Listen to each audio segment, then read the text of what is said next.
এখন আমাদের সামনে আজকের সেমিনারের মূল প্রবন্ধ উপস্থাপন করবেন ডক্টর মোহাম্মদ মাহবুবুর রহমান, আরবি প্রভাষক, দারুল উলুম কামিল মাদ্রাসা, চট্টগ্রাম। তার প্রবন্ধের শিরোনাম আধ্যাত্মিক ও জাগতিক সমন্বিত জীবন দর্শন, মাওলানা মোহাম্মদ আব্দুল জব্বার রহমতুল্লাহ আলাইহির সাধনা। ডক্টর মোহাম্মদ মাহবুবুর রহমান। আসসালামু আলাইকুম ওয়া রাহমাতুল্লাহি ওয়া বারাকাতুহু। আলহামদুলিল্লাহিল্লাযী ওয়াকাফা ওয়া সালামুন আলা ইবাদিহিল্লাযীনা ইসতাফা, আম্মা বাদ। বাইতুশ শরফ ইসলামী গবেষণা কেন্দ্র ঢাকার শুভ উদ্বোধন উপলক্ষে আয়োজিত আজকে সেমিনারের সম্মানিত সভাপতি, বিশিষ্ট লেখক ও গবেষক, আন্তর্জাতিক খ্যাতিসম্পন্ন ব্যক্তিত্ব, রাহবারে বাইতুশ শরফ শেখ আল্লামা আব্দুল হাই নদভী মাদ্দাজিল্লুহুল আলী। প্রধান অতিথি হিসেবে উপস্থিত আছেন আন্তর্জাতিক খ্যাতিসম্পন্ন পরমাণু বিজ্ঞানী প্রফেসর ডক্টর শমশের আলী। আরও উপস্থিত আছেন ঢাকা বিশ্ববিদ্যালয়ের ইসলামিক স্টাডিজ ডিপার্টমেন্টের সাবেক chairman professor doctor Mohammad Shamsul Alam সাহেব। আরও উপস্থিত আছেন ঢাকা বিশ্ববিদ্যালয়ের ইসলামিক স্টাডিজ ডিপার্টমেন্টের প্রফেসর, যিনি আমার সুপারভাইজার ছিলেন। আমার পিএইচডি করার ক্ষেত্রে যার অনন্য ভূমিকা অবদান ছিল, স্যার যদি আমাকে সার্বিকভাবে সহযোগিতা না করতেন, হয়তো আমাদের সেই মরহুম আব্দুল জব্বার রহিমহুল্লাহর উপরে পিএইচডি এত দ্রুত সময়ে সম্পন্ন করা আমার সম্ভব হতো না। ঢাকা শাখার সিনিয়র সহসভাপতি জনাব আলহাজ আব্দুল মালেক মোল্লা এবং বাইতুশ শরফ আঞ্জুমান ইত্তেহাদ বাংলাদেশের কেন্দ্রীয় বাইতুশ শরফ আঞ্জুমান ইত্তেহাদ বাংলাদেশের সাধারণ সম্পাদক জনাব আলহাজ আমানুল্লাহ সাহেব, বাইতুশ শরফ আদর্শ কামিল মাদ্রাসার সম্মানিত অধ্যক্ষ বিশিষ্ট আলেমেদিন আবু সালেহ মোহাম্মদ সলিমুল্লাহ এবং আন্তর্জাতিক ইসলামী বিশ্ববিদ্যালয় চট্টগ্রামের ইংরেজি বিভাগের সম্মানিত অধ্যাপক জনাব শফিউর রহমান এবং বাইতুশ শরফ আদর্শ কামিল মাদ্রাসার অধ্যাপক জামাল উদ্দিন এবং বিশিষ্ট সাংবাদিক ও লেখক গবেষক অধ্যাপক শব্বির আহমদ সহ বাইতুশ শরফ আঞ্জুমান ইত্তেহাদ বাংলাদেশ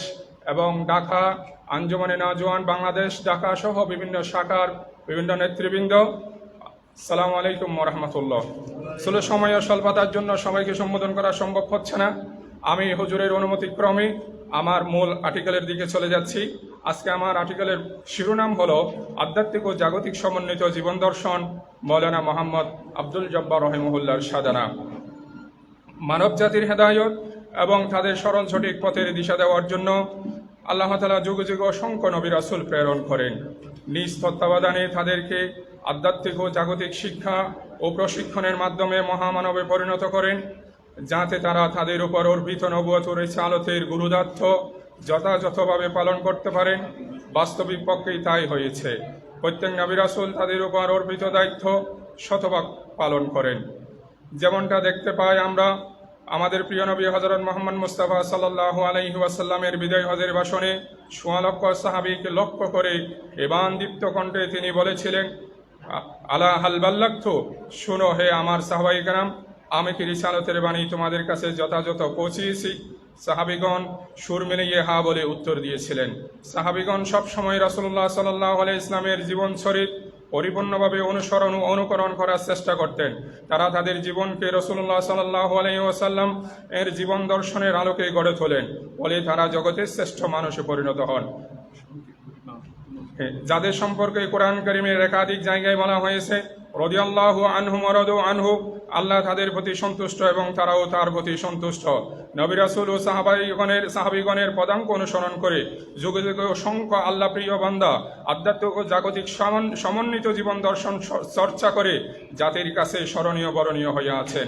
আজকের সেমিনারে আলোচনার কেন্দ্রবিন্দু আধ্যাত্মিক ও জাগতিক সমন্বিত জীবন দর্শনের প্রতিভু শাহ সুফি মাওলানা মোহাম্মদ আব্দুল জব্বার রহিমহুল্লাহ, এই দ্বারার একজন নন্দিত সাধক পুরুষ। সমসাময়িক সমাজ ব্যবস্থা এই মুহাম্মদ সাল্লাল্লাহু আলাইহি ওয়াসাল্লামের মিশন বাস্তবায়ন ছিল তার সামগ্রিক কর্মতৎপরতার মূল প্রণোদনা। তার জীবনের প্রতিটি মুহূর্তে মহানবী সাল্লাল্লাহু আলাইহি ইসলামের আদর্শ প্রতিষ্ঠার সংগ্রামে উৎসর্গ করে গেছেন। তিনি একাধারে পতিতযশা মুহাদ্দিস ইসলামী চিন্তাবিদ, কাব্য অনুবাদক এবং বহু গ্রন্থ প্রণেতা। সর্বোপরি তিনি ছিলেন বিংশ শতাব্দীর একজন শ্রেষ্ঠ সমাজ সংস্কারক, নিবেদিত দায়ী ইলাল্লাহ, আধ্যাত্মিক সাধক ও মানব হিতৈষী। তার সবচেয়ে বড় পরিচয় হল তিনি আধ্যাত্মিক ও জাগতিক জীবন দর্শনের মহাসমন্বয়ক। দ্বীনি ও আধ্যাত্মিক শিক্ষা কেন্দ্র স্থাপন, ওয়াজ মাহফিলে দ্বীনি নসিহত, প্রত্যন্ত অঞ্চলে জিকির কেন্দ্র স্থাপন, ধর্মীয় গ্রন্থ রচনা, জিকির আজকার ইত্যাদির মাধ্যমে তিনি আজীবন আধ্যাত্মিক চর্চা ও প্রসার করে একদল একনিষ্ঠ ও সত্যনিষ্ঠ বন্ধা তৈরির চেষ্টা করে গেছেন। তাছাড়া ইসলামী ব্যাংকিং ব্যবস্থার প্রবর্তন, স্কুল, কলেজ, মহাবিদ্যালয়, ইসলামী বিশ্ববিদ্যালয়, হাসপাতাল, ইসলামিক রিসার্চ সেন্টার সহ জাগতিক বহু প্রতিষ্ঠান স্থাপন ও পৃষ্ঠপোষকতা করেন। এইসবের মধ্যে দ্বীনি দুনিয়ার এক অভূতপূর্ব সমন্বয় ঘটিয়ে যে অবদান রেখে গেছেন তা ইতিহাসের পাতায় সোনালী অক্ষরে লেখা থাকবে। বর্তমান প্রবন্ধে এমন কৃত্রিমান মহাপুরুষের সংক্ষিপ্ত জীবনী উল্লেখপূর্বক আধ্যাত্মিক ও জাগতিক সমন্বিত জীবন দর্শনে তার সাধনা সম্পর্কে আলোকপাত করার প্রয়াস চালানো হয়েছে। আমাদের সময় স্বল্পতার বিদায় আমি হুজুরের জীবনীটা এখানে উল্লেখ করতেছি না, আমার মূল আলোচনার ওইখানে চলে যাচ্ছি। চতুর্থ পৃষ্ঠা,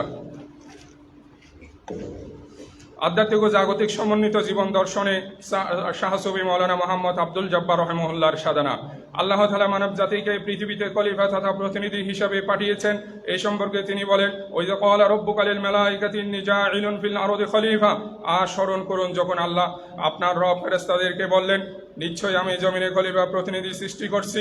তখন তারা এই পৃথিবীকে আবাদ করবে এবং মানুষ বসবাসের উপযোগী সুন্দর মনোরম পরিবেশ সৃষ্টি করবে, যাতে মানব জাতি শান্তিতে, নিরাপদে এবং নির্বিঘ্নে জীবনযাপন করার পাশাপাশি নিবিষ্ট চিত্তে আল্লাহ তাআলার ইবাদত বন্দী করতে পারে। সুতরাং নামাজ, কালাম ও জিকির আজকার করা যেভাবে ইবাদত, তেমনি এগুলোর জন্য সুন্দর মনোরম পরিবেশ সৃষ্টি করা এবং মানুষকে এই বিষয়ে প্রশিক্ষিত করে গড়ে তোলা ও ইবাদত। কারণ দুনিয়া ব্যতীত আখিরাত অর্জন নয়। এই প্রসঙ্গে ইমাম গাজালী রহিমাহুল্লাহ বলেছেন, আদ-দুনিয়া মাজরাতুল আখিরাহ ওয়ালা ইয়াতিমুদ দ্বীন ইল্লা বিদ-দুনিয়া। দুনিয়া আখিরাতের ক্ষেতস্বরূপ, দুনিয়া ব্যতীত দিন পূর্ণতা লাভ করে না। তবে দুনিয়াকে আখিরাত অর্জনের মাধ্যম বানাতে গিয়ে আখিরাতের কথা মালুম বেমালুম ভুলে গিয়ে শুধু দুনিয়ার পিছনে যেন না ছোটে। কারণ যারা শুধু দুনিয়া কামনা করবে এবং তা লাভ করার জন্য এর পিছনে হন্য হয়ে ছুটবে, তারা শুধু দুনিয়াই পাবে, আখিরাতে তাদের জন্য কিছুই থাকবে না।